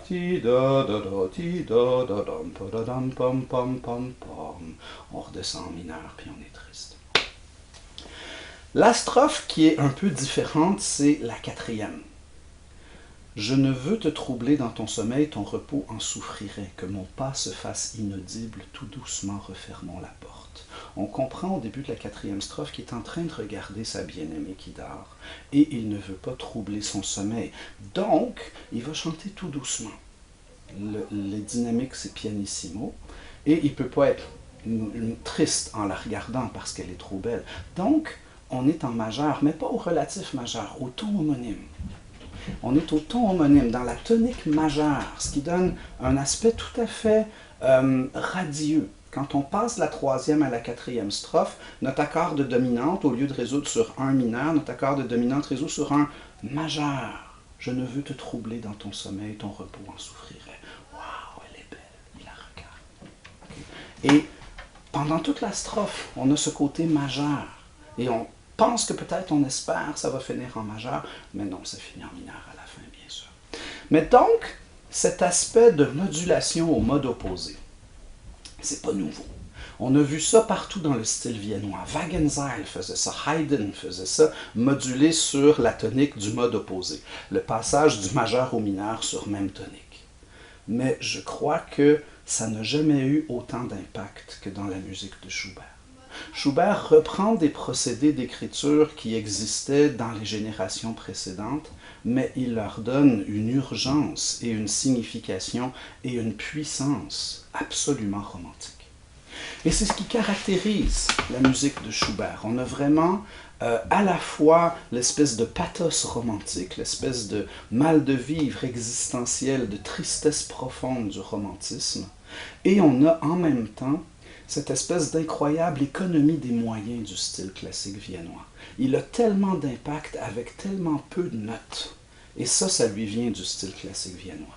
Quand est-ce qu'il y a son effet dramatique maximal? Pas quand il chante le plus fort, quand il chante le plus doucement, au début de la 4e strophe. En chantant moins, il y a plus d'impact. L'accompagnement est très simple, c'est des accords plaqués, di di di da da da. Il n'y a aucune virtuosité. Et c'est la même mélodie qui revient d'une strophe à l'autre, à l'autre, à l'autre. Donc il y a une très grande économie des moyens là-dedans. Il y a une très grande clarté, il y a une très grande symétrie dans le ABA de chaque strophe. C'est en quelque part très classique. Mais les thèmes sont tellement angoissés, tellement lourds de sens, tellement tragiques, qu'on ne peut absolument pas rattacher ça à la conception 18e de la musique qui est l'art de rendre les sons agréables à l'oreille puis de nous faire passer un moment divertissant, puis ainsi de suite. Il y a une question de vie et de mort dans la musique de Schubert qui la rend justement tributaire d'une autre conception de la musique et de l'art en général. L'art devient une réflexion existentielle, l'art devient une quête spirituelle perpétuelle. Et on sent ça dans les œuvres romantiques en général.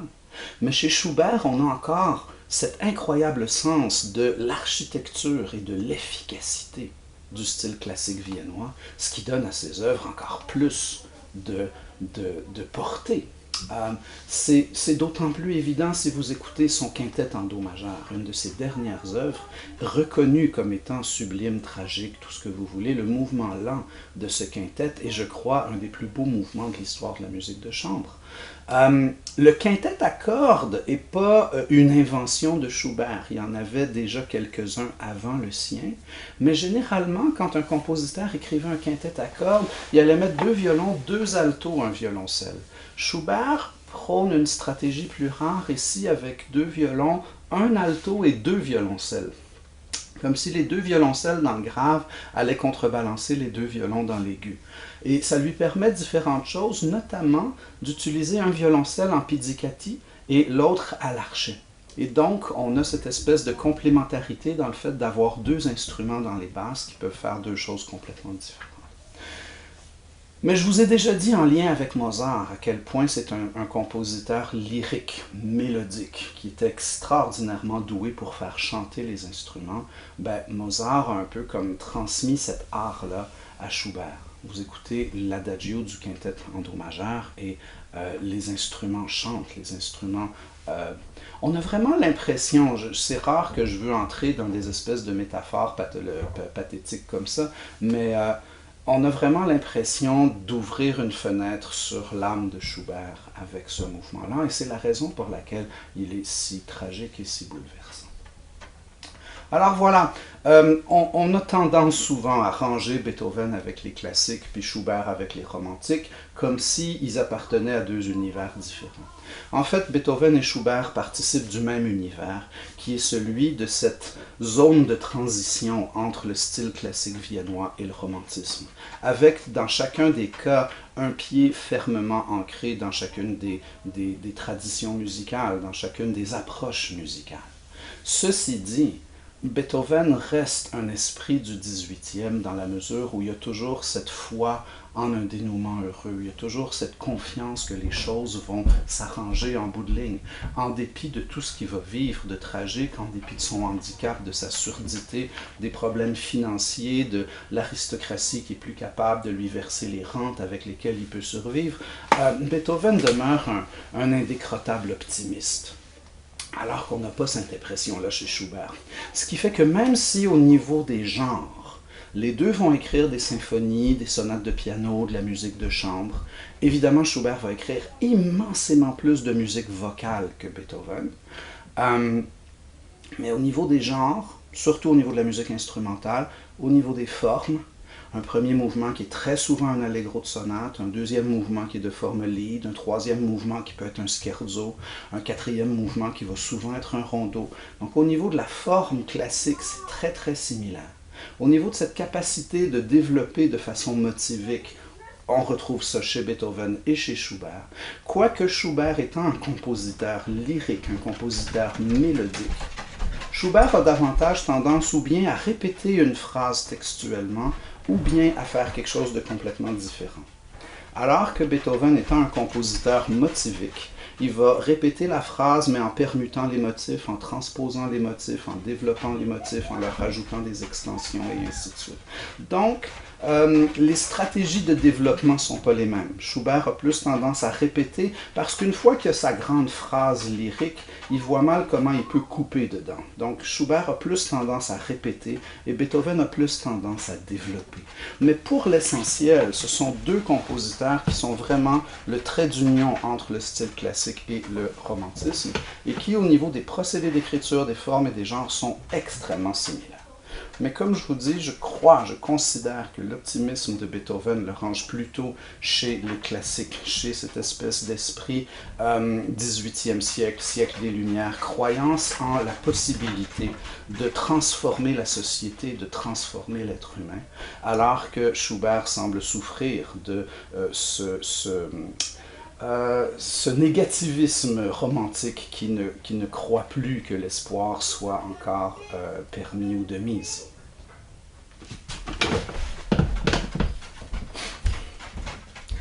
On finit ce très consistant cours d'aujourd'hui avec Berlioz et la symphonie fantastique. Berlioz est sans doute celui qui va répondre de la façon la plus convaincante à une question qui hantait un peu tout le monde dans les années 1820, à la fin des années 1820. Comment est-ce qu'on peut écrire une symphonie après les 9 symphonies de Beethoven? On ne peut plus refaire des symphonies dans le style classique. Les symphonies de Beethoven sont tellement dramatiques, imposantes, majestueuses, magistrales. Est-ce qu'on peut réinventer ce genre-là? Et tout comme Schubert rêvait d'inventer l'opéra romantique, ce que Carl Maria von Weber va faire avec le Freischütz, de la même façon, plusieurs compositeurs en Europe rêvent de réinventer la symphonie et d'en faire un genre vraiment romantique. Donc au fond, c'est ce qu'on peut retenir de Berlioz historiquement, c'est celui qui va réinventer la symphonie pour lui donner un nouveau caractère résolument romantique. Comment il va faire ça? De toutes sortes de façons. Premièrement, il va littérariser, si jamais le mot existe, sinon on l'invente, il va littérariser la symphonie en faisant une œuvre à programme. La symphonie fantastique est une œuvre narrative, c'est une œuvre avec une histoire, c'est une symphonie en 5 mouvements, et chacun des 5 mouvements représente un épisode dans l'histoire. L'histoire est largement autobiographique. Berlioz s'est follement épris d'une jeune actrice qui jouait le rôle d'Ophélie dans Hamlet, et il est allé lui déclarer son amour inconditionnel et éternel, et elle lui a un peu ri au nez, puis il est devenu désespéré, inconsolable, etc. Et donc ça lui a donné l'idée d'écrire une symphonie qui raconterait l'histoire d'un artiste amoureux fou d'une jeune fille qui tourne ses avances, qui les refuse, et donc l'artiste est désolé et inconsolable. Dans l'histoire, l'artiste va se réfugier dans les paradis artificiels de l'opium. Berlioz nous dit que ce bout-là n'est pas autobiographique. Croyez-le si vous voulez. Ceci étant dit, Dans son délire d'opium, l'artiste va rêver qu'il poignarde sa bien-aimée parce qu'il est fou mortellement de jalousie. Et elle va mourir, il se fait arrêter, il se fait guillotiner. À la fin du quatrième mouvement, il y a des accords pizzicato qui représentent la tête qui rebondit dans le panier. Il y a une espèce de réalisme, de madrigalisme un peu macabre dans tout ça, un peu morbide. Et dans le cinquième et dernier mouvement, le héros se retrouve en enfer où il va retrouver sa bien-aimée sous les traits d'une sorcière grimaçante qui va le torturer et le tourmenter pour l'éternité. Bien fait, diront plusieurs. Alors ça, c'est l'histoire. Ce qui rend la chose vraiment unique, originale, intéressante et historiquement significative, c'est que dans l'histoire, la bien-aimée est représentée par un thème musical que Berlioz appelle l'idée fixe, parce qu'autant il est obsédé par cette jeune fille, autant sa mélodie va traverser l'œuvre au complet. Donc, on a non seulement un thème qui représente un personnage, ce qui est un procédé qui va être repris par la suite par Wagner dans le drame musical. Wagner va appeler ça des leitmotifs. Mais non seulement on a un personnage qui est représenté par une mélodie, mais cette mélodie-là traverse les doubles barres à la fin des mouvements pour revenir dans chaque mouvement de l'œuvre, ce qu'on va appeler un thème cyclique. Un thème cyclique, c'est un thème qui revient d'un mouvement à l'autre. Parce que vous savez, les œuvres instrumentales de Haydn, de Mozart, de Beethoven, du style classique, toutes les suites baroques sont thématiquement fermées. On ne retrouve pas le thème de la gigue dans la courante ou dans la sarabande. Ce sont tous des thèmes différents. Dans une œuvre classique instrumentale, chaque mouvement est basé sur sa propre mélodie, sur son propre thème. Et quand on passe au mouvement suivant, ce sont des thèmes différents. Or, avec Berlioz, on a cette idée de retrouver un thème qui revient d'un mouvement à l'autre. Et ça a pour conséquence d'unifier beaucoup la structure. On va reconnaître le thème qui revient d'un mouvement à l'autre et ça nous permet de créer des associations et des souvenirs et ainsi de suite. Et donc, ça crée une espèce de logique thématique, de logique musicale. C'est un procédé unificateur extrêmement important. J'ai une petite anecdote à vous conter. Il y a des années et des années, j'avais demandé dans un examen quels sont les deux procédés utilisés par Berlioz pour unifier la symphonie fantastique. La réponse à laquelle je m'attendais, c'était musique à programme et forme cyclique. Et je ne sais pas jusqu'où c'était un pur hasard, où il y avait une espèce de semi-conscience de dire quelque chose qui a du sens, mais j'ai un étudiant qui m'avait répondu « le cyclisme et la natation ».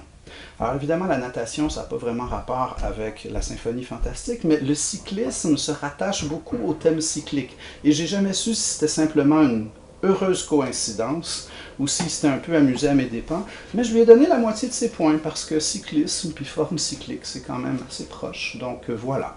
L'idée de la forme cyclique vient justement unifier ensemble.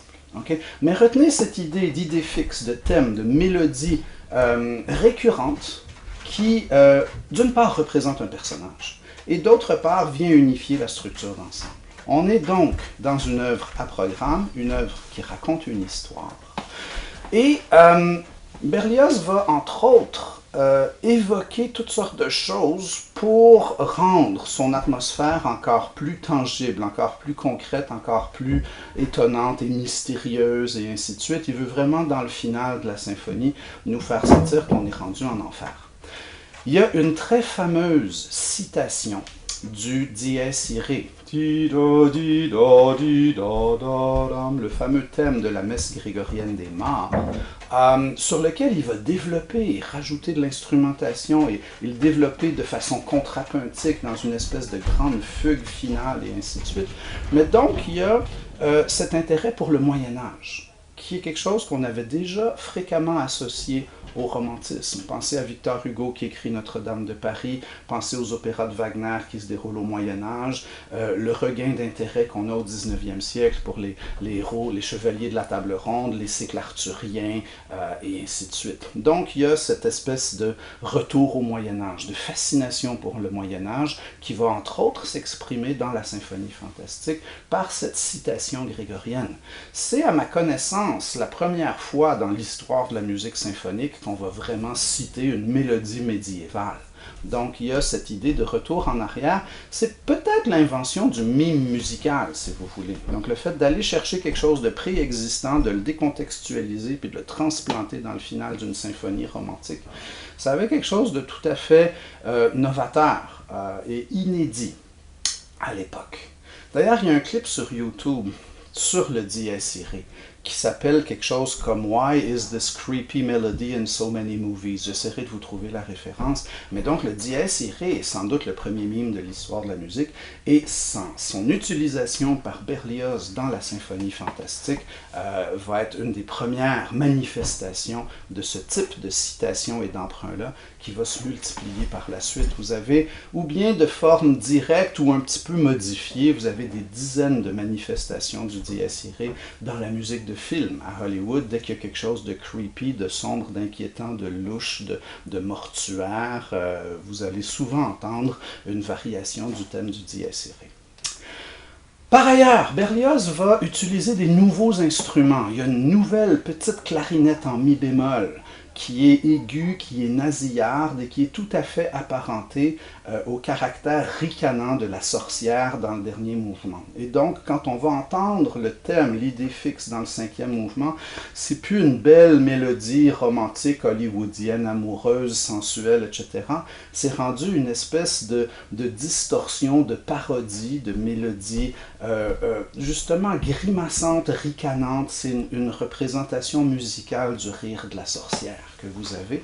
Et Berlioz va beaucoup utiliser les anches simples et doubles, donc la petite clarinette en mi bémol, les hautbois, les bassons, pour donner cette espèce d'impression, d'atmosphère, de musique de danse un peu grotesque, un peu absurde, un peu populaire, un peu crasse, qui justement est le nouveau caractère de la sorcière.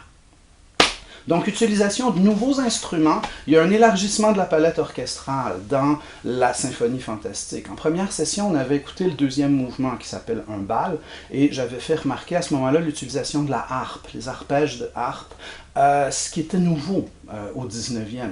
C'est peut-être pas la toute première fois, mais c'est dans les premières fois. Donc, on a un élargissement de la palette instrumentale de l'orchestre, inclusion de la harpe, des nouveaux instruments, la petite clarinette en mi bémol, et même les anciens instruments dans la symphonie fantastique sont souvent utilisés de façon nouvelle. Par exemple, vers la fin, à peu près 1 minute 30 de la fin du mouvement, Berlioz utilise les violons, mais il leur demande de tapoter les cordes, non pas avec le crin de l'archet, mais en retournant l'archet de côté et en tapant avec le bois. Le bois en italien se dit legno, et donc la technique s'appelle le collegno, et ça donne une note, parce qu'en tapant sur la corde d'un violon, on entend la note, mais ça donne quelque chose de très très percussif et crépitant, et ça donne un peu l'impression des os de dizaines de squelettes qui s'entrechoquent. Et au moment de la première, les gens regardaient partout et essayaient de comprendre qu'est-ce qui pouvait produire ce bruit-là, et personne ne comprenait, ou très peu de gens comprenaient. Mais donc c'est ça, vous voyez l'espèce d'obsession pour la nouveauté dont témoigne Berlioz dans la symphonie fantastique. Il transforme la symphonie en œuvre à programme, narrative, avec une histoire, avec la mélodie récurrente, l'idée fixe qui représente la bien-aimée, idée fixe dont le caractère, l'instrumentation va changer d'un mouvement à l'autre alors que l'histoire évolue. On a cet intérêt 19e siècle pour le fantastique, le surnaturel, les choses infernales, les démons, les squelettes, les sorcières et ainsi de suite. Donc le final nous amène dans un univers qui peut évoquer Edgar Allan Poe et les contes fantastiques du 19e siècle. La nouveauté au niveau des nouveaux instruments, des nouvelles façons d'utiliser les vieux instruments. Il y a des choses à la fois vieilles et nouvelles. Le Dies Irae, c'est une mélodie qui date du Moyen-Âge, mais c'est nouveau de la décontextualiser et de la citer comme ça dans une symphonie moderne.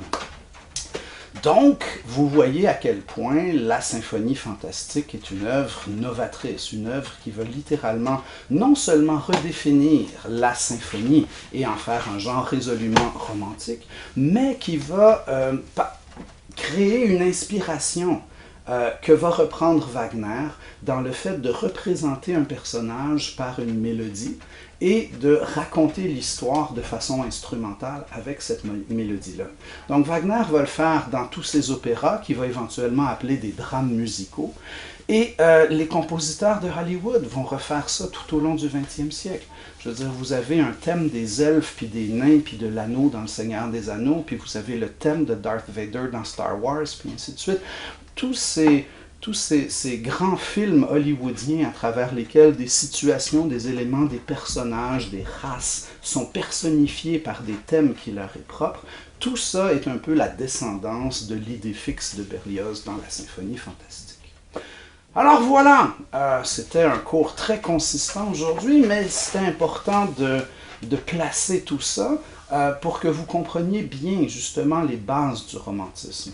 Dans cette valorisation des extrêmes, donc virtuosité flamboyante versus introspection méditative, dans des œuvres à grand déploiement qui sont des immenses symphonies versus dans de la musique pour voix et piano qui a un caractère beaucoup plus intime, dans cette espèce d'éclatement du système tonal auquel on va assister avec des modulations de plus en plus audacieuses, du chromatisme, l'éclatement des formes, on s'en tient plus à la symphonie classique à 4 mouvements, on fait des symphonies narratives à 5 mouvements et ainsi de suite, et surtout cet attachement profond à la littérature, à la poésie, à cette volonté inébranlable de vouloir transposer l'âme humaine dans la création musicale, c'est peut-être ce qui définit mieux le romantisme musical.